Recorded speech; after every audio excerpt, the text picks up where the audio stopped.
Yang pertama pembahasannya untuk yang menghutangi dulu. Kalau orang menghutangi seseorang, ini ketika dia awal menghutangi, itu mulailah argo ini berjalan.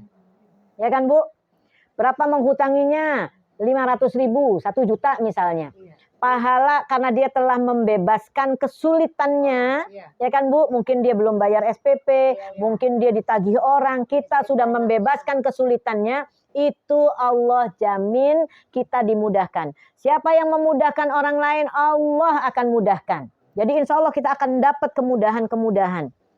Kita sulit, tapi ada aja jalan keluarnya. Itu kenapa? Karena kita sering memudahkan orang lain. Kemudian karena dia senang, kan senang idkhalus surur sedekah. Membahagiakan orang lain itu sedekah, kan gitu. Bersedekah setiap hari sampai hutangnya dibayar, berhentilah argonya. Gimana? Kira-kira kita pengen argo itu berjalan lama atau sebentar?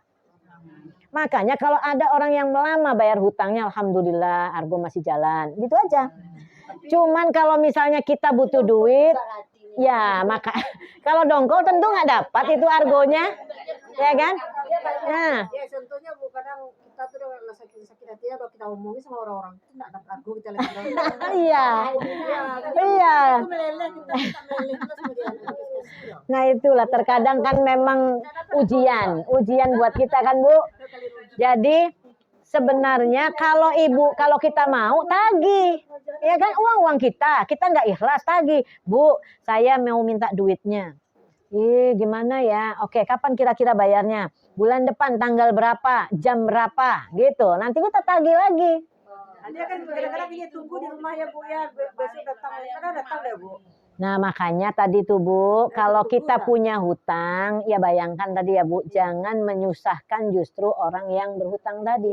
Sebelum waktunya itu sudah kita ini, kalau misalnya ternyata nggak ada, jual apa yang bisa dijual. Ada emas nih yang kita pakai Bang, berapa ini harga emas nih Bang? Oh 1 juta, alhamdulillah, oke. Hilang emas nih, bayarkan ke orang yang hutang sama kita tuh. Biarlah kita nggak pakai emas, tapi hutang nggak ada. Gitulah kira-kira. Tapi kita kan sekarang kondisinya umumnya kita takut kehilangan ini, gitu ya, kehilangan barang kita, tapi membiarkan hutang itu tetap ada. Padahal hutang itu, hutang siapa Bu? Hutang kita. Kalau kita mati, itu kewajibannya siapa? Kewajiban kita. Jangan berharap ke anak. Iya kalau anaknya tahu, kalau anaknya mampu. Ya kan, kadang mampu tapi nggak mau, kadang mau tapi nggak mampu, ya kan? Ada juga yang seperti itu. Memang ada tuh Bu, pengalaman. Dia banyak hartanya, meninggal. Rupanya ketika meninggal ini, dia punya hutang emas. Hutang emas itu kan nggak berasa tinggi, naik terus kan? Jadi anak-anaknya ketika meninggal apa yang dibicarakannya? Kita bagilah. Enggak utang yang dibicarakannya. Kita bagilah harta amak nih. Dibagikan ini mobil untuk ini. Karena udah dibagikan orang merasa sudah miliknya. Ketika ada yang